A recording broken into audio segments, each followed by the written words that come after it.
What's the difference between you and a financial advisor? A financial advisor is going to take the money. They're going to look at you after the fact, and so like a financial advisor is going to say, "Hey, I've got this amount of money. How am I going to invest it?" That's what a financial advisor is going to do. So they're going to invest it in stocks and bonds and on a personal side. Whereas what we do as a virtual CFO, financial, we're actually helping the business grow the business and have the right amount of money in the bank, being able to invest inside the business, and then making sure that it grows. Make sure strategically all risks are addressed. Welcome to Spaghetti on the Wall, where we throw ideas, see what sticks, and nurture those that do. I'm your host, Armando Leduc, an actor, entrepreneur, and coach, giving you insights that light up your world. We're here to explore the realms of business, marketing, and life, serving up a shot of inspiration with every episode. Ready to make ideas stick and grow them into something great? Let's dive in. Heck yeah. Good morning, good afternoon, and good evening, depending on when you are listening to the podcast. Ladies and gentlemen, back with another one. Jody Grunden in the house. Jody, what's up, man? Oh, not much. How about you? Oh, man. All good all the time. The vibrations are high, and I appreciate you being here. Met Jody at the Visionary Summit. I've had several of these guys on my podcast. Because just the quality of the people that are involved with that group is just insanely high. Super smart people, a lot smarter than me, which is why I have them on my podcast to give you guys what you need in terms of growth. Could be personally, could be business, could be spiritually. Got a lot of nuggets. This guy has done like a pioneer in the CFO space. Worldwide by Forbes, super credible. This guy speaks, internationally at events where he talks about, chief financial officers and how you can implement CFO services into your business, how he's been able to grow his company, and he's merged with another one called Anders. So he's there. It was the Summit CFO, and now it's Summit CFO via Anders, but then they're going to be Anders CFO. That doesn't really matter. What matters is that he's here, and he's going to talk to us about, I really want to get into the nitty-gritty of running a remote team, and then I also really want to talk about the subscription-based model for service-based businesses in particular, which a lot of people that listen to here are. So let's start that show. Jody, thanks for being here, man. Coming to us from Fort Lauderdale, right? Fort Lauderdale, Florida, yeah. We're really sunny out here. It's about 85 degrees, and weather couldn't be better. God, I love it. Like to rub it in. As you should. I love Fort Lauderdale. I was like, oh man, I see why people retire here. It's amazing. It's an amazing place. Yeah. So talk to me about how you started the whole CFO journey. Were you an accountant first off? And yeah, it's kind of funny. I'll bring you to the Wayback Machine. So back when I was in college, I thought, hey, this is a great idea, great thing. I want to be an economist. I want to be a finance guy. I want to be on Wall Street. I want to be that person. And then I quickly realized once I was in college there, I thought, you know what, that means I have to move to New York or Chicago. And it's like, I don't know if I want to do that. I want to live more in a smaller city. And so I thought, well, let's figure out something I can do that's going to really kind of benefit me if it doesn't work out, because I really didn't know if accounting was what I wanted to do. And so I thought, what, accounting might be that spot. Maybe if I'm not successful, I can be, I can use it for my business or build a business or whatever that might be. And so I jumped into it. Did really well with it. And, with that, I thought, hey, let's go with public accounting. I'm thinking public accounting is the way to go, not the corporate world. And I dove right into the public accounting world I'd say about 3 years into it. I thought, oh, this is not for me. I picked the wrong way to go. So I thought, hey, let's get out of this public accounting. I was just working so many hours. There's a lot of things I just didn't like about it. And so I thought, hey, let's go in this corporate world now. This corporate world's got to be the way to go. And so I got into the corporate world. It was a blast at first, and then all of a sudden, it was like Groundhog Day. I was like, oh my gosh, now what am I going to do? And it's like, I hate accounting. it was like, oh no, I picked the wrong field. What did I do? That type of thing. And then I thought, I thought, well, I got this opportunity to run an office and kind of being like an entrepreneur type of thing. And I thought, hey, I'm going to take it and go. And I worked for this multi-million-dollar manufacturing company, and they said the only way you can do that is if you take us as your first client. I'm like, perfect, and it was like a $40,000 tax return. I thought, this is great, and I took him as my first client. Well, I realized pretty quickly, working for this entrepreneur, it was a small accounting firm, that being an accountant, working for somebody just wasn't for me, and I had to do it on my own. So within a year, I decided, hey, to leave that, start my own practice up, and that's how I got into accounting. So I thought, through the entrepreneur world, but I thought, you know what, I'm going to change it, because I hated public accounting. I don't want to start that same thing over again. So I thought, hey, let's do things a lot differently. And the first thing I did was I changed the way I dressed. In public accounting back then, you had to have a suit, tie, suspenders. You had to be top notch, and I thought, none of that. I'm going to dress like my clients. Why not? They'll accept me for who I am, and believe it or not, they loved it. And they thought, hey, this is great. You're one of us, and that was one of the first big things I did. And the second thing is I've got to develop something that's better than just simply giving them a tax return, or they called it a financial statement back then. I wanted to give them something they could actually use to help their business, because I realized when I was in public accounting, I thought, oh, clients love these financial statements. They're getting so much information out of them. Then I got into in the private world, and the only thing we got out of it is they stuck it in my desk drawer and never looked at it again. It was one of those things that they didn't understand it, and it was just there because the bank needed it or whatever that might be. And I thought, hey, let's provide a small business owner what that big multi-million-dollar company that I worked for was getting, and forecasting and all the different things that we were doing. And I thought, well, how am I going to do that? And the first thing I had to do is figure out how to productize a service, right? Because in order to do what I wanted to have accomplished for these small businesses, I couldn't charge them, $300 an hour to come out and show them how to run the cash flow. You could, but it was just really hard to do. So I had to come up with a way that I can create this service, and then because of that service is commoditized, then I can then charge a flat fee. And at that time, flat fees were unheard of. Everybody charged hourly. But I thought, hey, I'm going to do it anyways. And so I did it. We created this service. We broke it down. Hey, here's what was going to be incorporated in what we called virtual CFO at that time. No one else had that name or was using it. At least they weren't on What year was this? Oh, this is back in 2004. And so this is Okay. a long time ago.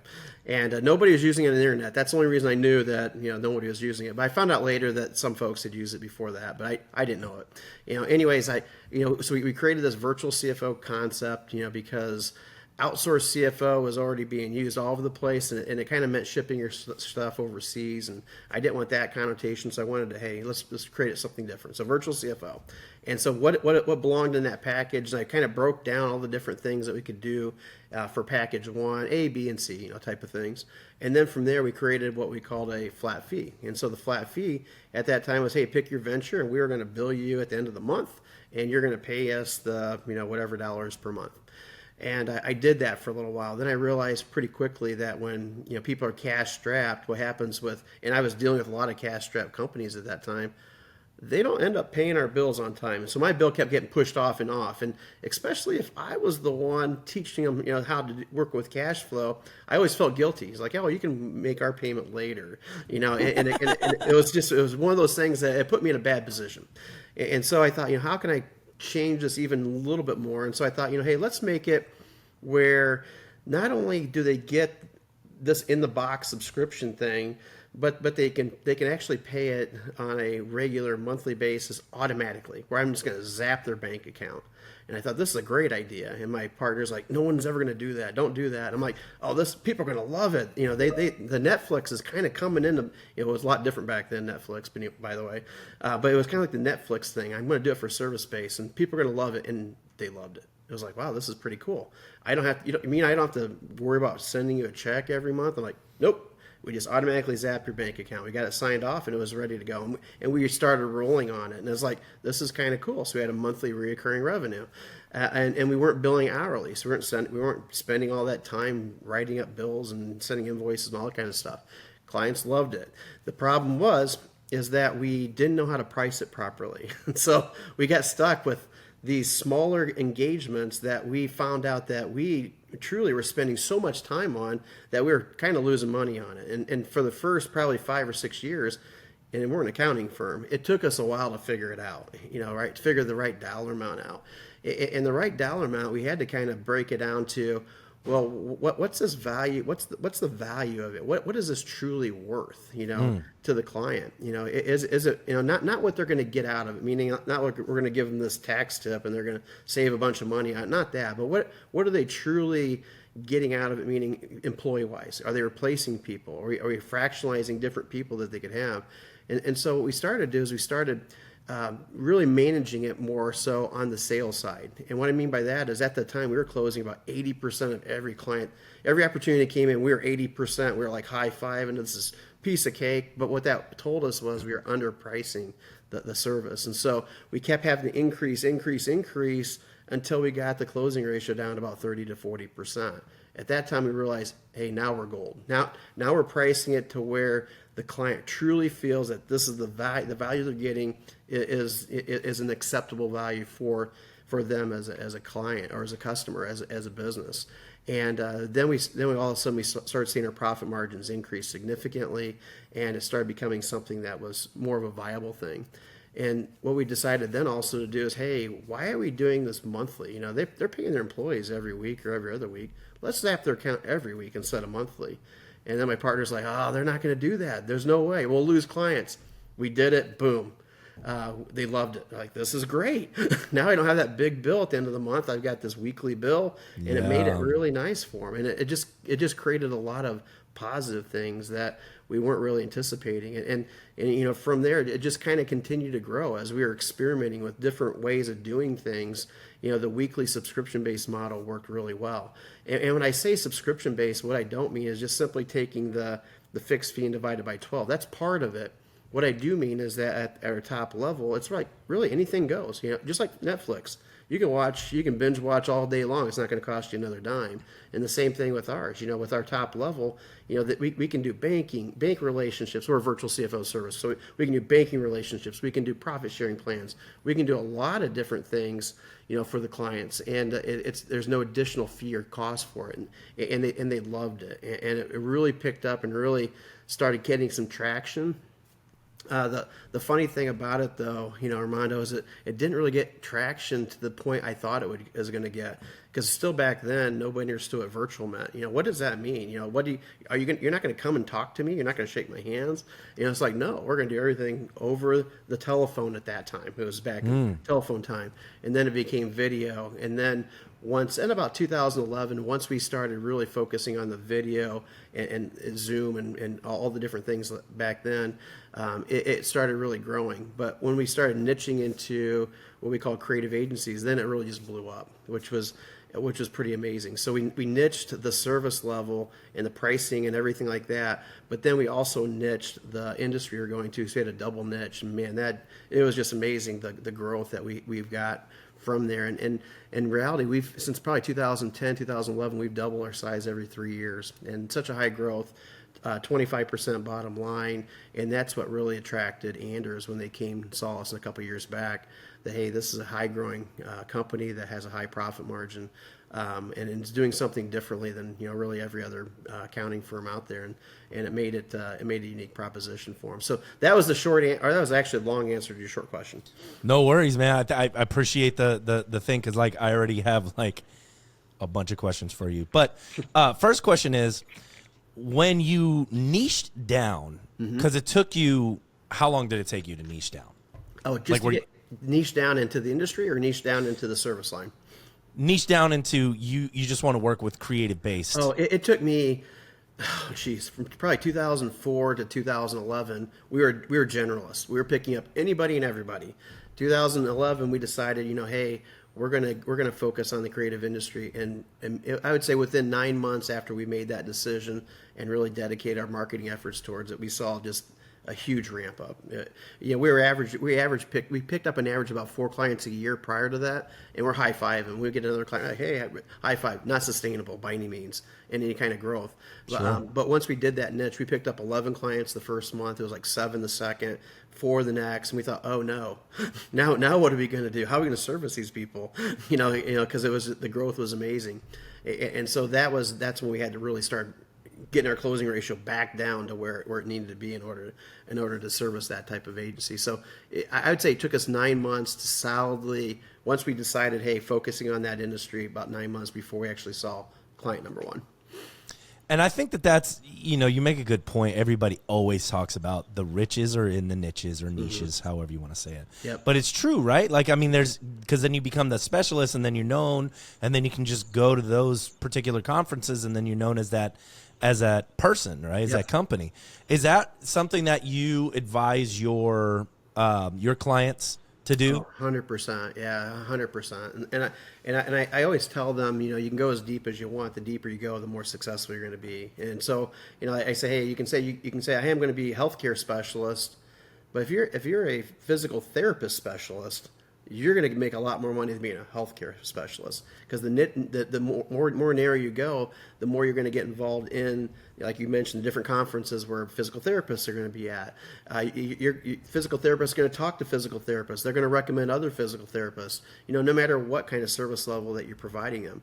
And so the more in depth that you go and show them, hey, you understand them as a company, you understand their vernacular, and that's it's just huge. You get on a call with a physical therapist and you call and you tell you just screw up the wording at all, it's immediate turn off. Oh, it's like, you just don't understand us.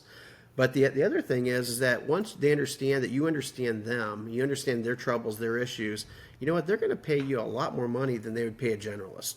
It's kind of funny because we get people saying, all the time, our average client size is about, I would say about $70,000 to $90,000 is what our fee is for our clients, roughly in that ballpark. And we'll get people all the time coming and say, you know what, we're spending like $20,000 right now with our CPA, and they helped us out and they did all this great stuff for us. But you know what, I'm going to spend that $90,000 with you because you understand us, you understand our industry. And the funny thing about it was that CPA could do the exact same thing that we're doing had they held the shingle out saying, hey, this is what we do. And we always tell people, they do accounting. We do virtual CFO. This is what we focus on. This is our cup of tea. And we do virtual CFO for 4 different industries, and we'll help other industries out, but we focus on 4. I love that. That's probably going to be the thing of this podcast that I really focus on and just share with my team, that we got to just niche it down and bring it to one. 100% clientele. agree. Why don't accountants do CFO stuff? Because it's not, a lot of times it's not their personality, which is kind of weird. So an accountant, and I got full transparency, I got fired from my first public accounting awesome. gig. They said I would never be successful in public accounting. I just didn't have the personality that was needed. 100% agree. So my personality, super extroverted.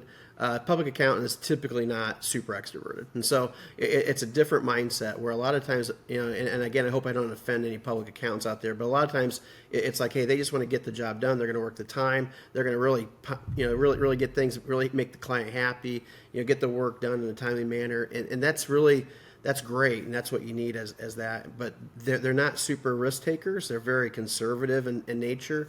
And, virtual CFO is a little bit differently. Now you've got to be able to be an advisor as opposed to a number cruncher type personality. And so it's a completely different thing. And not like I tell people all the time, because I talk in all the different accounting events, teaching other CPA firms how to provide CFO services. And their big thing is that they want to promote their best accountant up to that advisor or that CFO level. And a lot of times that's just not them.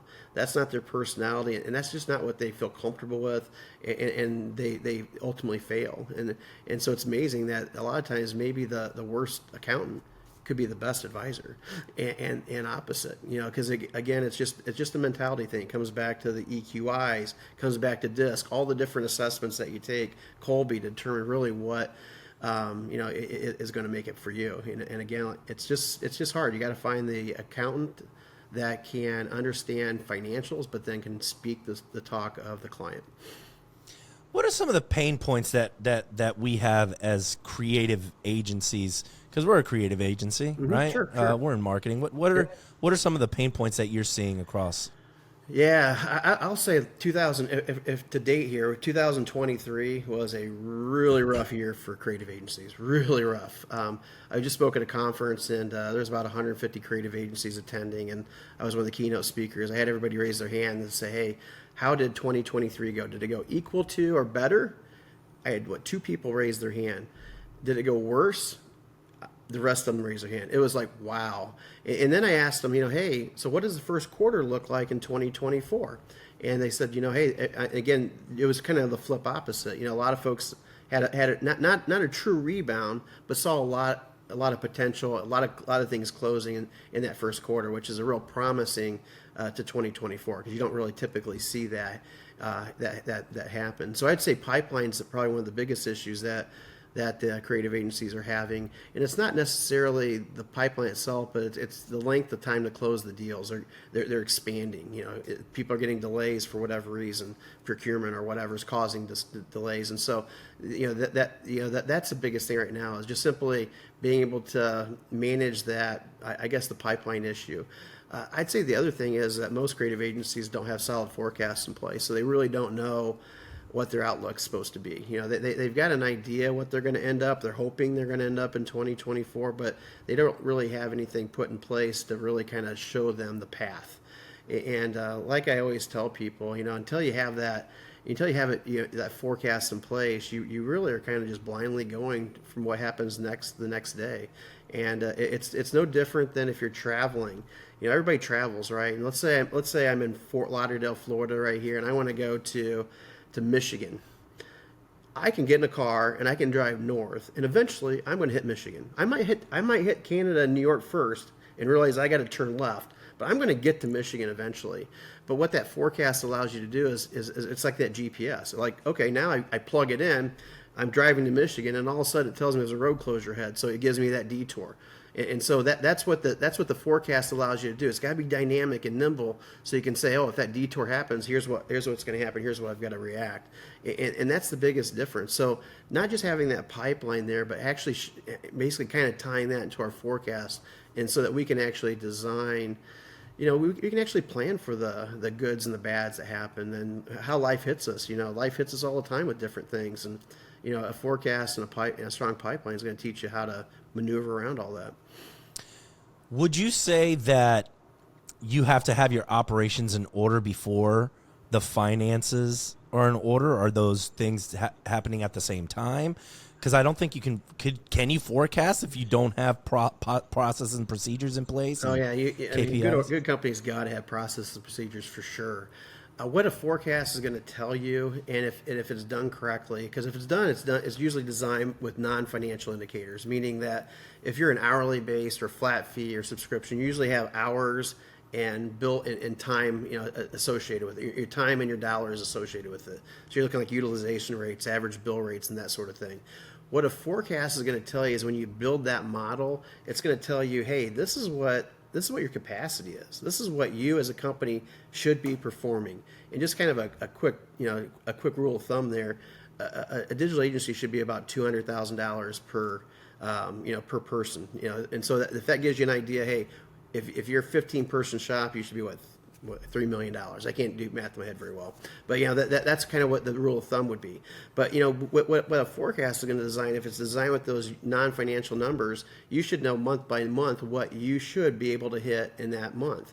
And then what it's going to do is, if you're not hitting that in the month, that's when it's going to raise the alarms and say, hey, why am I not hitting it that month? And then it comes back to operational side. Is it I'm not managing my projects efficiently? Is it because my sales team, if you have a sales team, is quoting these things that my project managers can't deliver? It's got to be a lot of different things that could potentially be that. And so what the forecast allows you to do, it allows you to basically fine-tune your operations. So it's kind of a hand-in-hand thing. I would say every good business has to have their operations in place for sure, without a doubt. If you're at a $2 to $5 million firm, hopefully you've already got a lot of that in place, and hopefully now you're really focusing on that forecast and really dialing them in to kind of as the checks and balances as you go through. So the KPIs that you're setting forth are dependent on the financials, right? Like, Yeah. and then everything else goes, okay, this is where we're trying to get to. These are the KPIs that we need to hit. So in order to get this, everybody needs to be able to do this, and and then it just kind of goes, I Yeah, guess, yeah, backwards from exactly. there. So if I'm going to tell you if I'm going to tell you that a one person shop is going to do $200,000 of business, just you by yourself, one person, $200,000 business. I'm also going to tell you maybe a 15 or 17 person shop is going to do $3.5 million of business. And if we find out, and the reason I know that is because I know that how many hours a person can work in a week. I know what we're paying that person, what we actually need to be charging to be able to sustain that person's salary, and with it you can kind of back into exactly, well, that means that if I got 15 people, then I've got to have $3 million. Otherwise, I'm not going to make a bottom line of 15 to 25% that I need to make as a business owner. So you can kind of back into that. And so what you're doing is you're looking at the non-financial data. Again, I talked about hours. I talked about average bill rates. I talked about non-financial, not quick ratios and current rate, all that stupid, accounting stuff. I'm talking about things that you as a business owner have control over. I know that, hey, if I'm going to have 15 people, in order for me to get that, I've got to hire 2 more people, and those 2 people have to generate $300,000 in business, and I know I've got the pipeline to support that. Great business decision. And so I'm building that into my forecast. And so it all comes down to those non-financial numbers or financial indicators. If we weren't looking at agencies, another example would be, like maybe a car repair shop. Hey, in order for me to hit that, I've got to have 5 cars come through it. I've got to charge them X amount of dollars per car. And I've got to have 15 cars in inventory that I haven't been able to get to yet. That'd be like a car dealership, not a car dealership, but a car repair shop. And so if I'm meeting with that person, I'm not going to talk about numbers with them. I'm going to ask them how many cars they have come through, right? How many cars did you have come through last month? I had 10. Oh wow, 10. We only had you down as 5. Is that going to be a normal thing? And it's like, no, that was just a blip. Okay, great. And then the next month that pops around, how many cars do you have this month? I had 15. Like, I had 5 down, So now now it's like, well, what happened there? It's like, I think it might be a normal thing now. So now I've got to change my forecast based on the non-financial numbers. And so again, the forecast isn't static. It's not like you build it at the beginning of the year and it's at the end of the year. It's ongoing. It's maneuvering every single day as life hits. The forecast should be changing pretty regularly. And it's not just on the revenue and the profit side, it's on the balance sheet side. So we're talking about how much cash, how quick is that line of credit getting paid down? Oh, the debt down here, when's that debt getting paid? Is it completely paid off? Oh, so I got no debt on the balance sheet. I've got I got tons of cash. So does that mean I can take that money out as distributions? So all those different things come into play once we understand what really makes our business run. What's the difference between you and a financial advisor? A financial advisor is going to take the money. They're going to look at you after the fact, and so, like, a financial advisor is going to say, "Hey, I've got this amount of money. How am I going to invest it?" That's what a financial advisor is going to do. So they're going to invest it in stocks and bonds and on a personal side. Whereas what we do as a virtual CFO, we're actually helping the business grow the business and have the right amount of money in the bank, being able to invest inside the business, and then making sure that it grows, make sure strategically all risks are addressed. Tell me a couple of stories of some people that you guys have helped and where they were before they started working with you, and and 6 months later or a year later. Yeah, I'd say probably one of our most, I'd say, successful. Success is really an eye of beholder with that. But we had a company that it was a digital agency. It was probably we brought them on about 5 years ago, somewhere in that ballpark. They were about $3 million in revenue, and they actually left us just this last year, which sucks. They left us because they grew to $70 million, and with that, we had to help them hire an internal CFO to actually, because they just needed somebody more power than what we could actually provide at that $70 million level. Damn. And so that huge success story. How long did it take? How long did it take to go from 3 million to 70? They were with us for maybe 5 to 7 years tops. They just landed some really great deals. They niched into one level of one type of client, and they only took clients at a certain size, and it just worked out really, really well for them. But Damn. yeah, but those folks listen. You know, It's a prerequisite. yeah, yeah. A lot of folks don't listen. And that's the thing, right? Yeah, somebody told me, a mentor told me once before, the tide of growth and the speed of growth in your business is tied to the speed of implementation. Yeah. Right? It's just whether or not you're listening to the right people, though, sometimes too, right? True, like you true. could, you could listen to somebody and they'll just tank you, with just Yep. bad advice. Yep. So luckily you have the track record to make sure that people are actually listening and doing the right things. Oh yeah, for sure.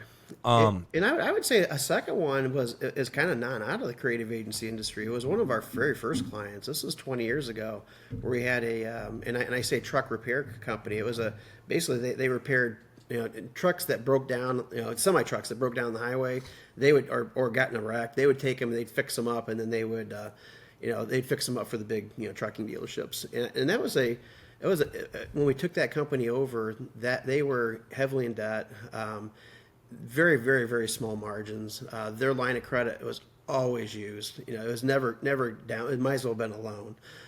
And over the years, we actually got it to a point where they were, they probably had, when they left, probably a $3 million profit or net profit year over year the last 4 or 5 years, and were able to actually sell it and hand it down to their kids. And the success story doesn't stop there, because usually when you do that, you fail.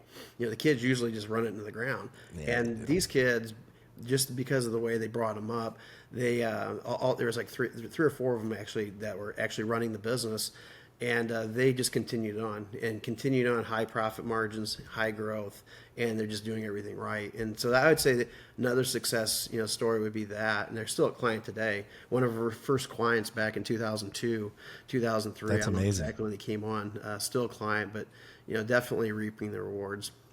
So you guys are kind of like a growth lever in terms of, understanding where you're at, understanding, what your forecasting is, and then making sure that you guys are, how many times are you meeting with everybody? Monthly? Yeah, great question, because the only way that can work is the repetitiveness, right? The consistency. And so we meet with our clients weekly.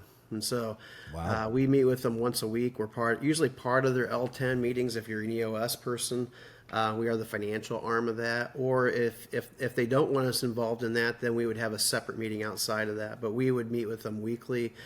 For some clients, we do meet twice a month, but we don't meet any less than that. So it's either weekly or twice a month with our clients. And the importance of that is just that consistency. If you're looking at your financials only when you need to, that you're probably looking at them when you're not doing well.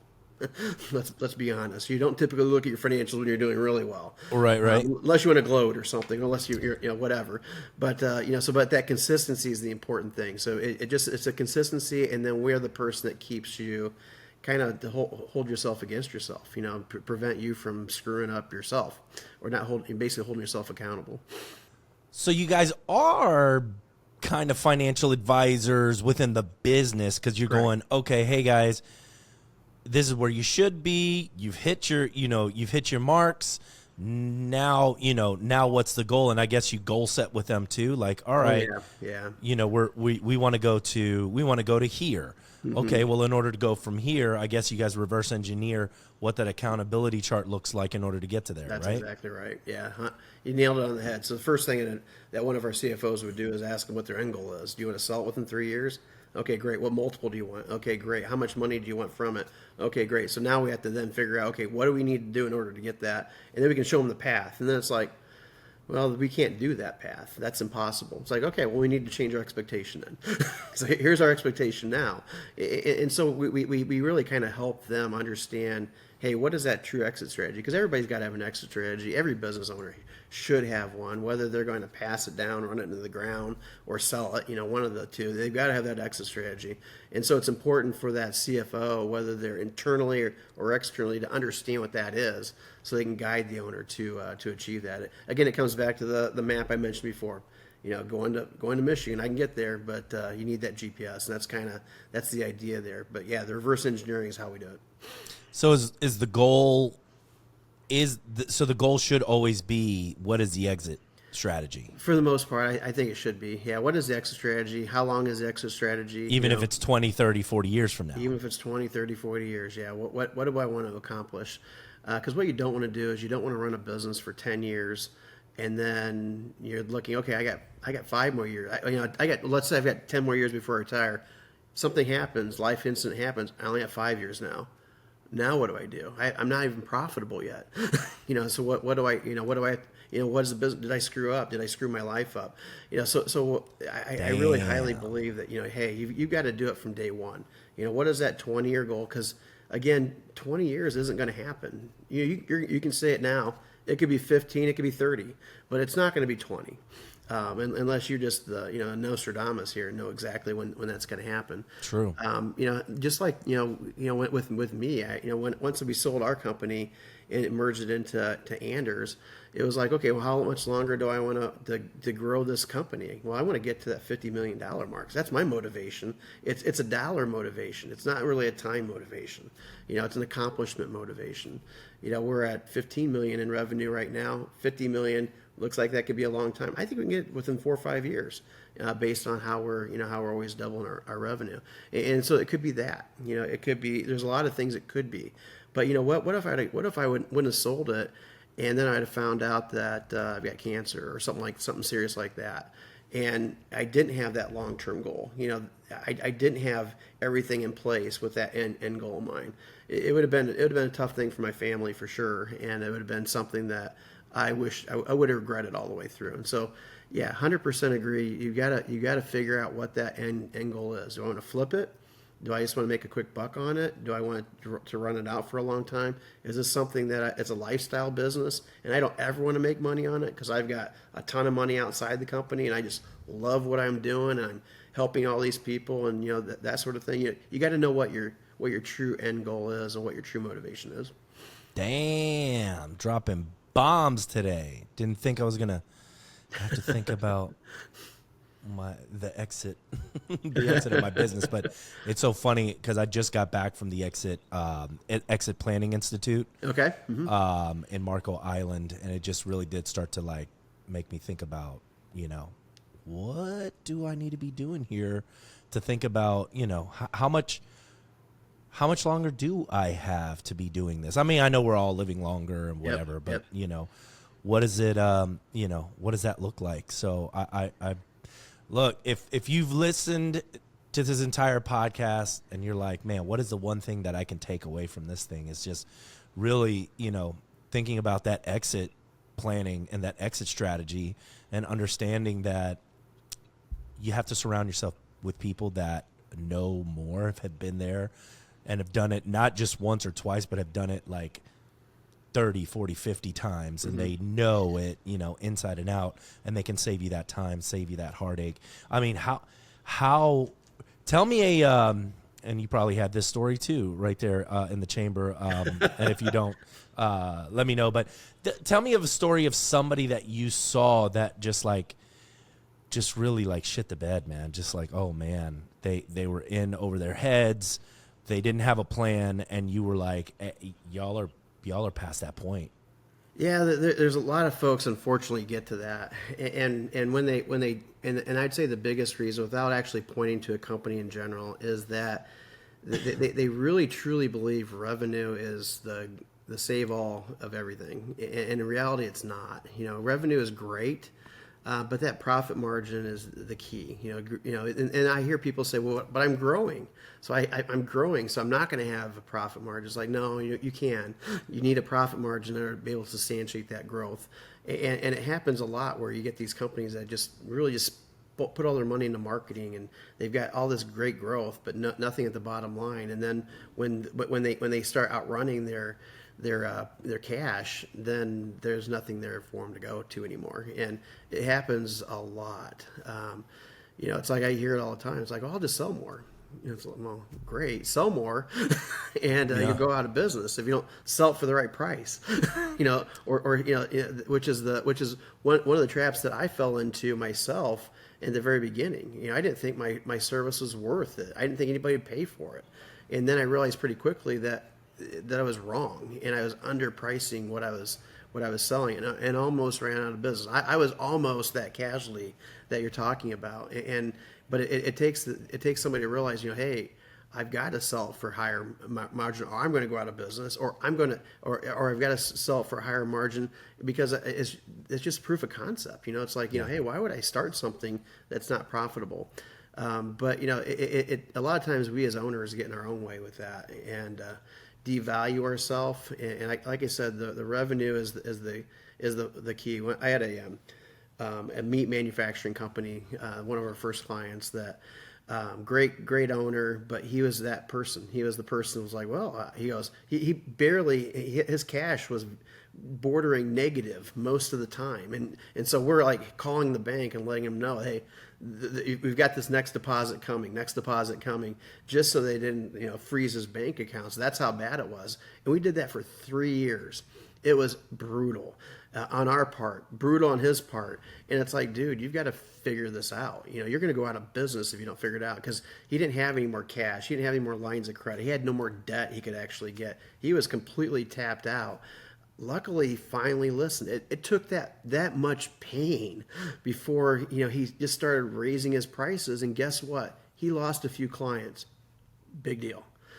The clients that he did have made enough money to compensate for that. And he realized pretty quickly, once that actually happened, that it wasn't the top line revenue anymore. It was that profit that was bringing it down to the bottom line, that was able to get him out of that debt. Now he's a highly successful client. I mean, his business is worth a lot of money, very little debt, and he's operating it really, really well. But it took really almost that big pain point in order for him to react, as it did for myself.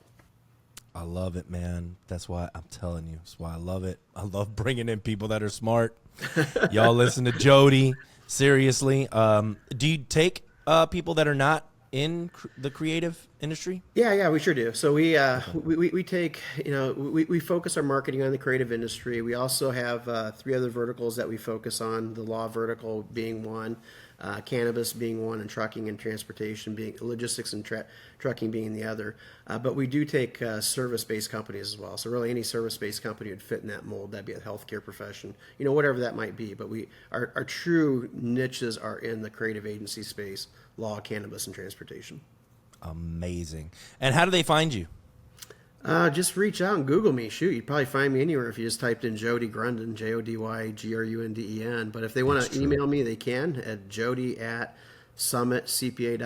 SUMMIT CPA.net. You can find me on LinkedIn at J Grunden. There's a lot of different ways. I'm on YouTube. I'm really just about anywhere on social media or marketing. You can reach me really anywhere. But feel free to reach out to me with a email, and I'd be happy to reply to you. If you want a consultation, just check under the hood for it, I'd be happy to do that for you too. Heck yeah. Well, I appreciate you being here, man. What a pleasure. I'm going to go now and start working on my exit strategy. So I appreciate it, and you'll get a call from me for sure. Thanks, Armando. All right. And that was Spaghetti on the Wall, brought to you by Leduc Entertainment. For all of your digital marketing needs, social media, podcasting, we got you. And you can listen to Spaghetti on the Wall because you're listening to it right now. So keep listening, and we'll see y'all next time.